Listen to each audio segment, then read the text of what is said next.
earlier, we spoke with Fisayo Durojaye, an investment professional with EchoVC Partners, for a tech roundup discussion, starting with Tesla and other issues. What we call innovation in 2021 is being able to play games while you're driving. Makes absolutely no sense, right? Dangerous, risky. It's dangerous. I mean, people trying to use their mobile phones or mobile devices while driving is more distraction. Can you imagine playing an actual game while driving? Right? Of course, it's designed for passengers, but while the driver is using his hands to drive, right, they could see that maybe Spider-Man is about to kill. I get distracted by just doing that. Yeah. Watching YouTube videos while driving. I think it's just some danger that's lurking around. I think it's important that the federal government, did something about it.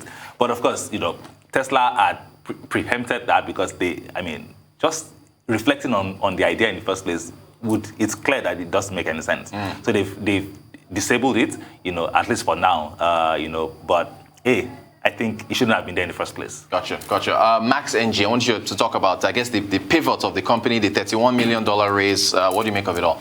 I mean, Max NG is an interesting company. Right, started as a delivery company. They were delivery partners to maybe Jumia at the beginning.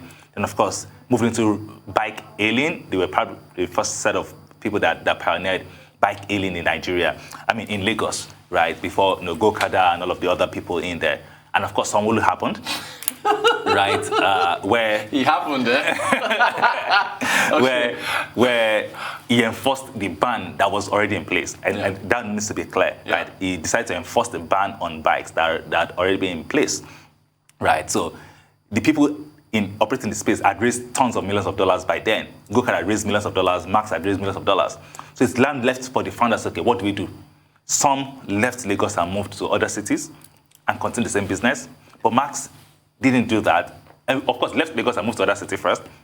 But of course, then started pioneering, electric bikes, right, across other cities outside of Lagos. Then moved into vehicle financing. So it means that bike financing, car financing, all of that kind of issues, right? So that's what they've done to today.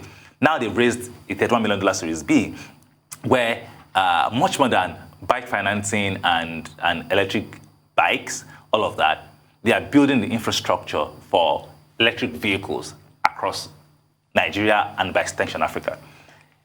Essentially, the bet that these founders are making today is that in future,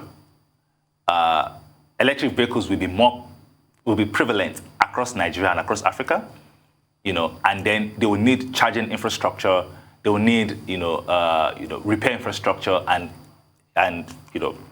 Max is building that infrastructure today.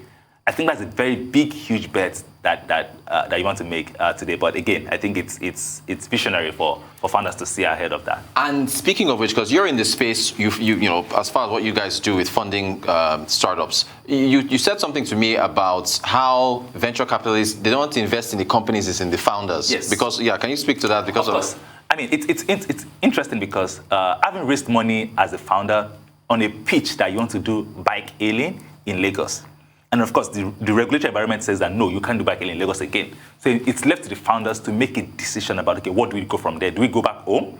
There's this thing about optionality, right? When founders have optionality, like if this startup's not working, I'll just go back to the UK, or I'll just go back to GT Bank and go and work, right?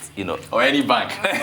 Yeah, sorry. Right, any bank or any bank. Or go and get another job is what you're saying. Right, so optionalities are one of those critical things, right? So when founders have, these are founders that have those optionalities actually, but they decided, okay, I'm going to figure out a way to pivot this company in a different direction that has less regulatory hassle and is decent pitch or large enough to get further funding and then build a bigger business in it. So essentially, what I'm saying is that VCs look out for founders that they can look in the face and say, this founder will make this business work no matter what it takes. And this is what these founders have demonstrated because, you can, in our group that we're in, they said it's a hard pivot. Like, this is not what I sold in Series A. Exactly, I sold bike hailing, but now I'm doing infrastructure for electric vehicles. That's a very hard pivot. It takes founders with guts to be able to do that. And that's kind of founders that most VCs are looking for.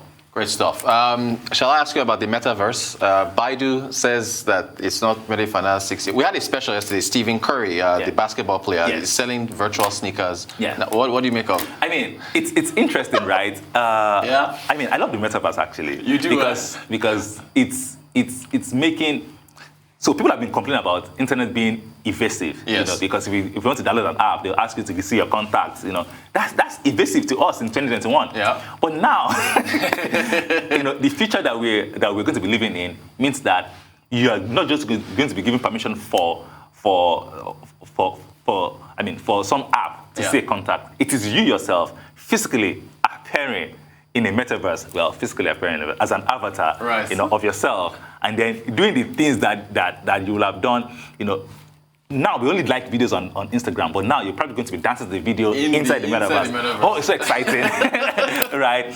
It's just so exciting. Like, we have. So it means that there are two versions of myself, right? So again, it raises concerns around security. It means if someone hijacks my metaverse my avatar, and then just go and do something that I do not approve of, right? So it's an exciting, it's a whole new risk, and my blood is pumping. Like, you can just see what can be used for on the good side and also on the evil side. Right. I was going to say pornography, but again, pornography gets another, because in the metaverse it can be used, physically, using the avatars and a lot of that kind of issues. And of course, meetings can be held where people can have meetings, and then people are physically present as their avatars. You can imagine studying in Harvard, and you see your avatar, and you're here in Lagos, and your avatar is physically present in the metaverse, where you're having conversation with other classmates. It's going to be very exciting. Great and stuff. I think just endless opportunities in there.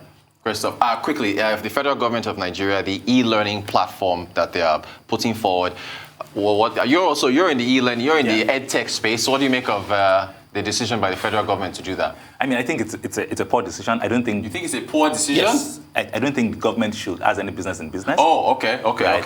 Government should not get involved. Private sector are already handling these issues already. Yeah. I think government should support them with critical infrastructure, internet, penetration, right of way. I mean, don't even need internet. Just give us right of way. Let's build internet ourselves. Just ensure that all of the regulatory oversight is done, and let the private sector do the work that they're designed essentially to do. Right. So for me, I think that it's not in the best interest of anybody for that to happen. Right. So I guess again, it's probably one of those things that's a pain in Nigeria. In Lagos State, LASA is meant to be a regulator of outdoor advertising, but somehow is a player in that this space. And same thing with NNPC. NNPC is meant to regulate. Was meant to regulate. The sole importer of petroleum products. So I mean, these are. Ministry of Education should focus on designing policy that ensures that people that are out of school get into school. That ensures that, rather than reduce the cut-off marks JAM, ensure that the quality of education is improved across all levels. Ensure that, yes, more universities are approved and standard education is ensure. There's a lot of work for them to be doing rather than building an app, an e-learning platform. It's not what do you got up next? It's like, okay, yesterday actually, let me pick your brain on this. The tokenization of the national identification number, the NIN, the NIMCs, which you just said very quickly. I want to pick your brain on that. So it's interesting, right? Because the NIMC feels that, and I think it's a major risk, because once your NIN is compromised, right, anything can be done in your name, because that's your singular most important identity number, at least in Nigeria today, right? So what they're doing is that rather than send your actual NIN for people for approval, they will send a tokenized version of it, meaning that it's not your actual number, but it's just, a pseudo number that just ensures that the verification that these third-party businesses or apps want to do to verify your identity can be done without necessarily having access to your number itself, because your number represents you, everywhere you go. So if your number is present somewhere, they could have as well said you were the one that did the transaction. So with the tokenized version, it just means that the